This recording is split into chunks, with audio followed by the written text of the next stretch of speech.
नहमदुहु व नसल्ली अला रसूलिल करीम अम्मा बाद फ़ऊज़ु बिल्लाहि मिनश शैतानिर रजीम बिस्मिल्लाहिर रहमानिर रहीम। अस्सलाम वालेकुम। अगर आपने मेरा यूट्यूब चैनल सब्सक्राइब नहीं किया तो आप इसे फ़ौरी तौर पर सब्सक्राइब करें, लाइक करें और अहबाब के साथ शेयर करें, ताकि जब हम वीडियो लोड करें तो सबसे पहले वो आपके पास पहुँचे। आज हम बात करेंगे कोयटा में 10 हज़ारा बरादरी के अफराद का कत्ल, वज़ीर आज़म इमरान खान का वहाँ तदफीन से कब्ल जाने से गुरेज़, अपोजिशन जमातों के रहनुमाओं का हज़ारा बरादरी से इज़हार यकजहती। जैसा कि सबको मालूम है कि माजी में भी हज़ारा बरादरी के लोगों को तशद्दुद का निशाना बनाया जाता रहा और उनका कत्लेआम भी हुआ। और आम एक फिगर वो बताते हैं कि कम बेश पिछले 8-10 सालों में 2000 से ज़ायद अफराद वहाँ पर हज़ारा बरादरी के कत्ल हो चुके हैं। हज़ारा बरादरी के ये वो लोग हैं जो अफ़गानिस्तान से माइग्रेट करके पाकिस्तान आ गए। ये सारे के सारे लोग अफ़गान शहरी हैं, लेकिन चूँकि पाकिस्तान एक पुरकशिश मुल्क है, यहाँ रोज़गार के मौके मौजूद हैं और यहाँ पर लोग एक से पाकिस्तान को भी जो पड़ोस के मुल्क है अफ़गानिस्तान, वो उनके लिए पाकिस्तान एक दुबई की हैसियत रखते हैं। बहरहाल एक मकामी यहाँ चपकलिश मौजूद थी। कई बार ऐसे वाक़यात हुए कि इन हज़ारा अफ़गानों के दरमियान और वहाँ मकामी लोगों के दरमियान झगड़े भी होते रहे।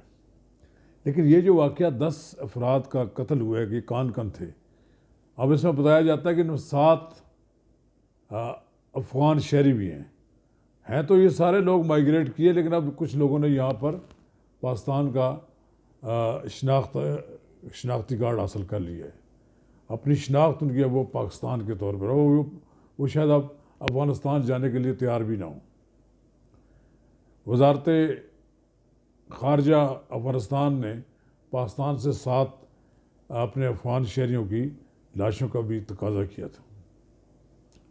अब एक इशू था, एक ऐसा इशू हुआ जो इंसानी हमदर्दी का, कि 10 अफराद को जिस तरह कत्ल किया गया कानूनों को, ये गरीब लोग थे और जिस तरह इनके हाथ बांध कर इनके गले काटे गए, ये एक बड़ा वहशियाना इक़दाम था। इसका पूरे मुल्क में इसका शदीद रद्द-ए-अमल हुआ, पूरे मुल्क में एहतजाज हुआ। पाकिस्तान की कोई काबिल ज़िक्र सियासी जमात नहीं रही। मरियम नवाज़, बिलावल भुट्टो ज़रदारी, सिराजुल हक समेत कम बेश तमाम सियासी रहनुमा वहाँ हज़ारा बरादरी के लोगों के साथ इज़हार यकजहती करने के लिए उस मकाम पर गए जहाँ वो अपनी अजीज़ों की जिनकी लाशें उनके वहाँ पर -9 -8 टेम्परेचर में रात को वहाँ धरना दिया रखा उन्होंने। 6-7 दिन ये सूरत हाल रही।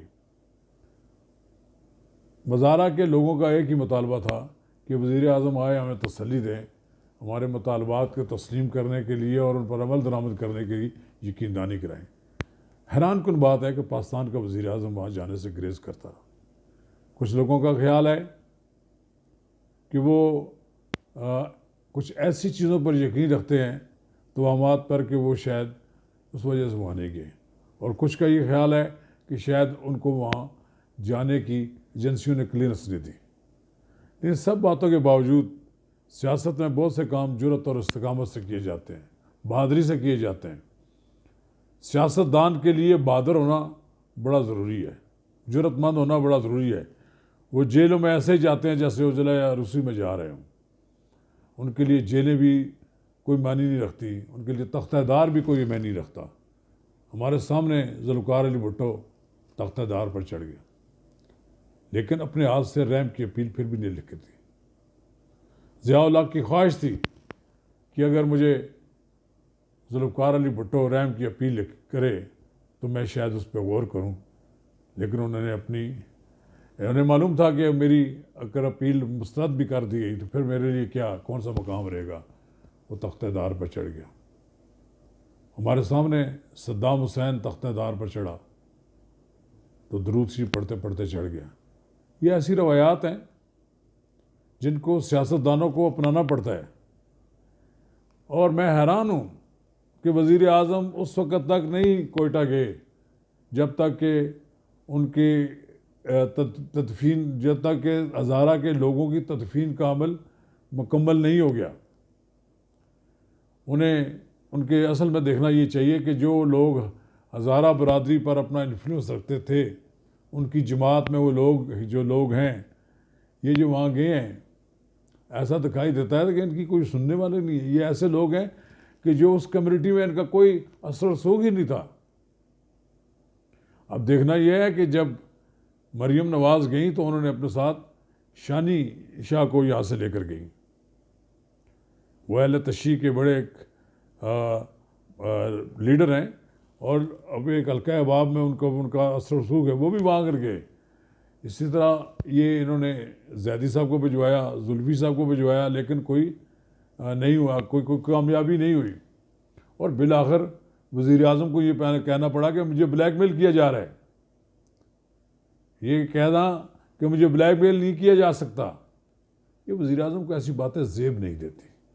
आप मुल्क के वज़ीर आज़म हैं, तहम्मुल से बात करें। 11 लोग मारे गए हैं, शहीद कर दिए गए हैं, और वो गरीब लोग जो एक कान की क्या तनख्वाह मिलती होगी, उनको मारे गए हैं। उनके पीछे लवाकीन हैं, वो मसाइल का शिकार होंगे। वो एक आपसे हमदर्दी के चंद अल्फाज सुनना चाहते हैं। मेरा एक ही भाई था, वाहिद कफील था। हमारा 6 बहनें, उनकी वाइफ है, उनके 2 बच्चे, बूढ़े माँ बाप है, और हमारा कोई कमाने वाला नहीं है, कोई फिक्र ना करें। हम जान साहब वो चले गए। रिपोर्ट किया हुआ ना, आपका हम पूरा देखेंगे, ध्यान रखें, फिक्र ना करें। जी शरीक होते ना, तो आप इस वक्त लाखों लोगों के दिल में आप पहले दिन इंटीरियर मिनिस्टर भेजा, फेडरल मिनिस्टर भेजा, वो सिर्फ आपका ध्यान रखने के लिए था। सर, ये बात ये है कि हज़ारा कम्युनिटी के साथ पहला वाक़या नहीं है, बहुत से वाक़यात हुए। इसलिए इससे पहले भी बहुत से वज़रा आए गए, सिर्फ यकीन दहानी करके चले गए कि आज के बाद नहीं होगा। इसलिए हमारा वाहिद सहारा आप थे। 1 साल पूरा हमने जो भी कोशिश की आपको प्रोटेक्ट किया, और इंशाल्लाह फिक्र ना करें। पहली दफ़ा ये हुआ है कि किसी हुकूमतों ने तहरीरी तौर पर लिख के दिया। हमने इसलिए कहा है कि हम आपको लिख के देंगे कि जो आपकी अब हमने आपसे वादे किए हैं, इंशाल्लाह वो पूरे करेंगे। और इसके लिए कई वादे पूरे कर भी दिए जो उसमें कर भी दिए। अच्छा, इस बार ही आप देखेंगे, आप मुख्तलिफ देखेंगे। दान में उन लोगों को फेंक दिया जाता है जो लोग इन सलाहियतों से आरी होते हैं। शुक्रिया।